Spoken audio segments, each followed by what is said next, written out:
नमस्कार मित्रांनो, माझे पूर्ण नाव नेहलपृथ्वीराज चंपादे आहे. मी वर्ग 9वी विद्यार्थिनी आहे. आज मी तुमच्या समोर छत्रपती शिवाजी महाराजांबद्दल काही बोलू इच्छिते. महाराष्ट्राचा जो इतिहास लिहिला तो कोणी एऱ्या गेऱ्याने नव्हे.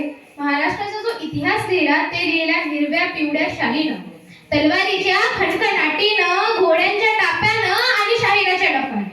आणि हाच इतिहास घडवला ते म्हणजे छत्रपती शिवाजी महाराजांना.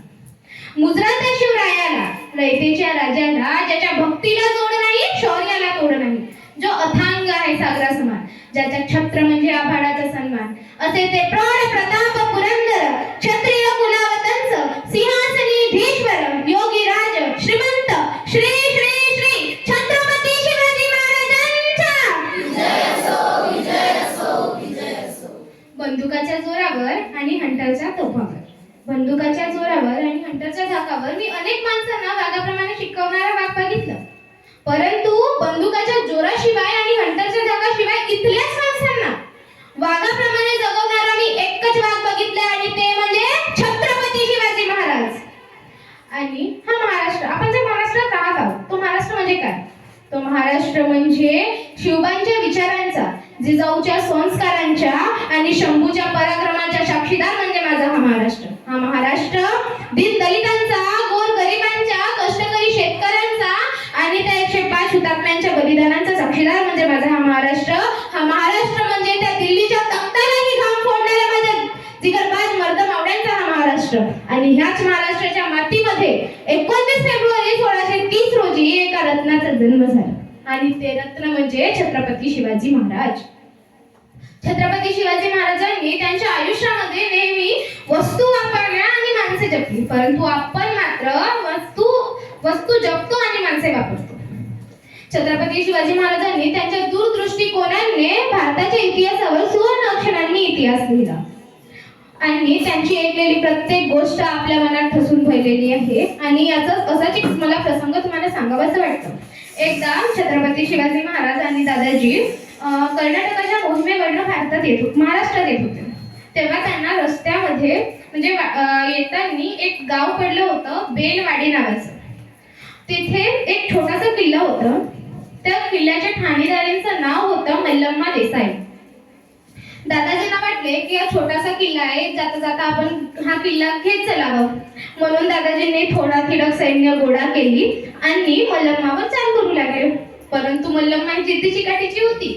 तिने त्यांच्यावर प्रहार केला आणि तिथे मावळ्यांचा पराभव झाला.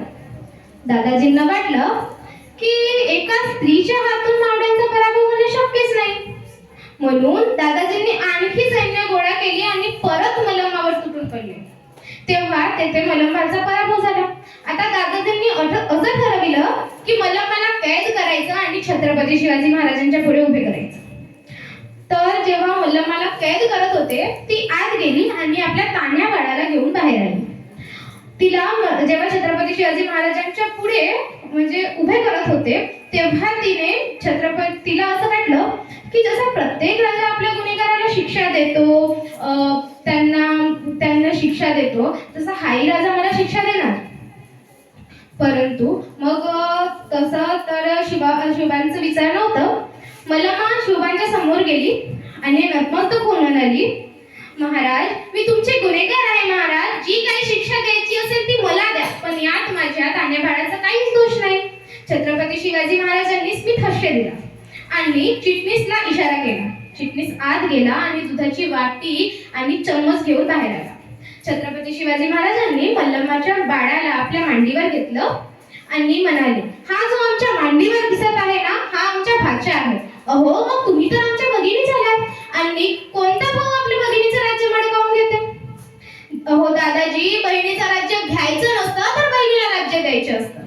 आणि असं त्या काळातही माझ्या शिवबानं त्या मल्लम्मा देसाईला तिच्या राज्य वापस दिलाच, त्याहूनही तिला बांगडी साडी देऊन तिच्या घरी सुखरूपपणे पोहोचविलं.